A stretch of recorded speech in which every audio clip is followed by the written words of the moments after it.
On tient les ensembles pour faire des intersections. Et lorsque l'un, c'est ça, on l'écrit comme ça, et l'autre, c'est pas ça, l'intersection de ces ensembles est considérée comme exclue. Alors évidemment, donc, Lacan, on le sait, s'est servi de ça.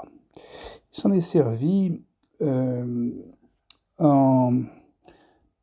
mais en considérant les bords et en considérant que ces bords d'ensemble étaient comme des ficelles propres à faire des nœuds. On les voit ici, on les tire chacun d'un côté et on voit qu'elles se coincent comme ça. Alors, une fois qu'il avait expliqué ça, il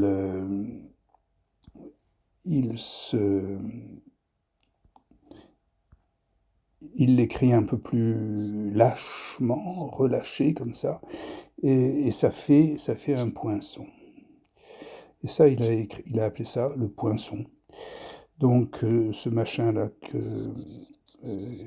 qui est comme ça, il a été posé au départ comme précisément le signe comme ça d'un croisement de deux cordes ou de deux bords, et ceci donc venant alimenter la théorie sur les ensembles et leurs jonctions.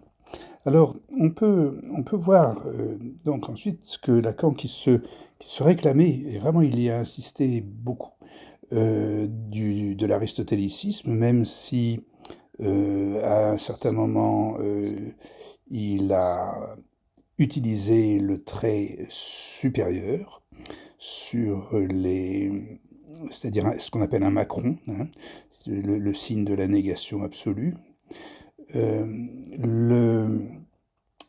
Il a écrit plus généralement donc ce poinçon comme ça, alors, si on reprend maintenant d'une autre couleur ce que c'est que ces deux bords comme ça, eh bien, ils sont opposés. Hein. C'est-à-dire c'est comme l'un ici, c'est une concavité, on va dire, ou convexité, mais enfin, l'un ou l'autre, puisque si on les met l'un après l'autre ou dans un enchaînement de temps, même dans un seul instant, on a donc ici ces deux ensembles en fait que l'on peut inscrire dans leur conjonction qui est exclue. Voilà le tiers exclu de la théorie lacanienne. Alors, à partir de cette idée, nous avons, avec le tiers exclu ici, et puis l'opérateur de jonction, qui, d'ailleurs, quand ces deux brins de ficelle comme ça sont complètement parallèles, vous avez ici un autre signe que l'on reconnaît et qui est en effet le point du semblant, hein, c'est-à-dire le point de la monnaie. Mais là, on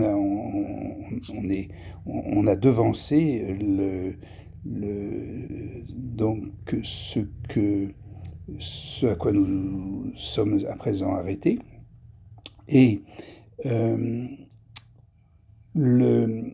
parce que nous avons donc avec ces deux éléments un troisième qui était l'élément lacanien, c'est-à-dire là ce qui est exclu, donc l'extérieur si on peut dire, et il y a eu d'après certains logiciens, il y aurait quelque chose ici à l'intérieur qui serait un tiers inclus, mais Lacan lui pose un objet.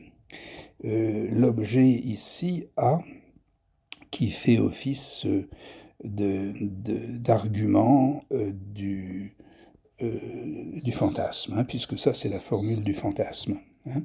Alors, dire que que ici le tiers inclus résout ou complète ce qui manque à la psychanalyse, c'est éviter ou en tout cas c'est précipiter avant de voir si, ça ne viendrait pas, au contraire, occulter, si on peut dire, hein, si ce machin-là ne venait pas comme ça, comment on peut les occulter, hein, notre, heu, la vérité ou ce qu'a fait effectivement la psychanalyse, ce qu'elle propose, hein. Et donc, à ce moment-là, donner une trop haute valeur, ou une valeur exclusive au tiers inclus, ça serait le signe manifeste du refoulement de la psychanalyse, comme on le voit par ailleurs, de façon actuellement complètement générale et généralisée, alors que, quand on y reviendra, qu'on se retournera, on verra que c'est ce dont je parle en tant que c'est la cybernétique elle-même, hein.